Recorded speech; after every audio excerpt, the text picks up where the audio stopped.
ഇദ്ദേഹം സ്വന്തമായി ഒരു പാർട്ടി ഉണ്ടാക്കി മത്സരിക്കാൻ പോകുന്നു. കണ്ണൂർ കാസർഗോഡ് മണ്ഡലങ്ങൾ ജില്ലയിലെ 15 സീറ്റുകളിൽ സ്വന്തമായി മത്സരിക്കാൻ പോകുന്നു. BJPയുമായി സഖ്യം ചെയ്യാൻ പോകുന്നു. അപ്പൊ അവരുമായി സംസാരിച്ചു എന്ന് അവരും പറഞ്ഞു. എന്നാൽ ഒടുവിൽ ഡൽഹിയിലേക്ക് വിളിച്ച ചർച്ചയ്ക്ക് ശേഷം അദ്ദേഹം നിരാശനായി ദുഃഖിതനായി മടങ്ങി. അദ്ദേഹത്തിന് സീറ്റ് കിട്ടിയില്ല, അദ്ദേഹം മത്സരിക്കുന്നുമില്ല. എന്താ കാര്യം എന്ന് മനസ്സിലായത് നിങ്ങൾക്ക്? വലിയ ശൗര്യത്തിൽ പോയതാണ്. മാധ്യമങ്ങളെല്ലാം റിപ്പോർട്ട് ചെയ്തു. സ്വന്തമായി പാർട്ടി രൂപീകരിച്ച് മത്സരിക്കാൻ പോകുന്നു. അത് കോൺഗ്രസിനെ വരച്ച വരയിൽ നിർത്താൻ വേണ്ടിയിട്ടാണ്, സീറ്റ് നേടിയെടുക്കാനാണ്. അങ്ങനെയെല്ലാം പോയ ആള് നിരാശനായി ദുഃഖിതനായി സീറ്റും വേണ്ട മത്സരിക്കുകയും ചെയ്യുന്നില്ല എന്ന് പറഞ്ഞ് തിരിച്ചു പോകുന്നു. എന്താ കാരണം? ഡൽഹിയിൽ വിളിപ്പിച്ചിട്ട് കോൺഗ്രസിന്റെ അഖിലേന്ത്യാ പ്രസിഡന്റ് മല്ലികാർജുന ഖാർഗെ അദ്ദേഹത്തിന്റെ മുൻപാകെ അദ്ദേഹത്തെ വിളിച്ചിരുത്തിയിട്ട് പറഞ്ഞു അത്രേ, സുധാകർജി, നിങ്ങൾ മത്സരിക്കണമെന്ന് വാശി പിടിക്കുന്നത്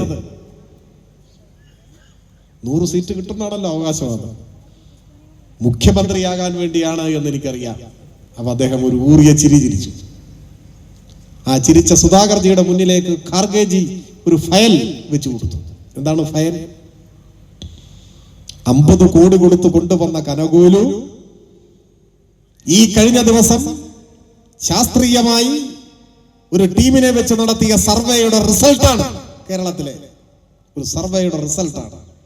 ആ റിസൾട്ട് പ്രകാരം കേരളത്തിൽ ഇപ്പൊ UDF-ന് 42 MLA-മാരുണ്ട്.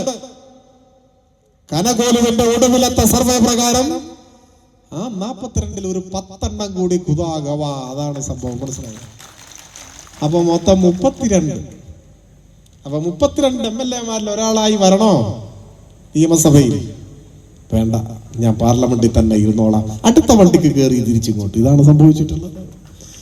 കേരളം ഈ തവണ വോട്ട് ചെയ്യുന്നത് കക്ഷി രാഷ്ട്രീയം മാത്രം നോക്കിയിട്ടല്ല. രാഷ്ട്രീയമൊക്കെ പലതും ഉണ്ടാവും.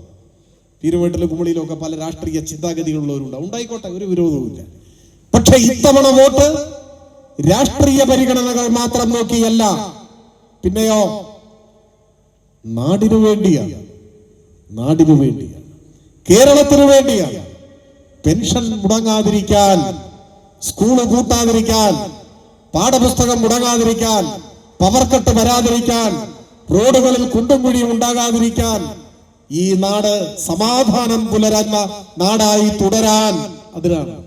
അപ്പൊ LDF-ന് വോട്ട് ചെയ്യുക എന്ന് പറഞ്ഞാൽ ഇത്തവണ അർത്ഥം കേരളത്തിന് വോട്ട് ചെയ്യുക എന്നാണ്. Vote four LDF, vote four Kerala, അതാണ് അർത്ഥം.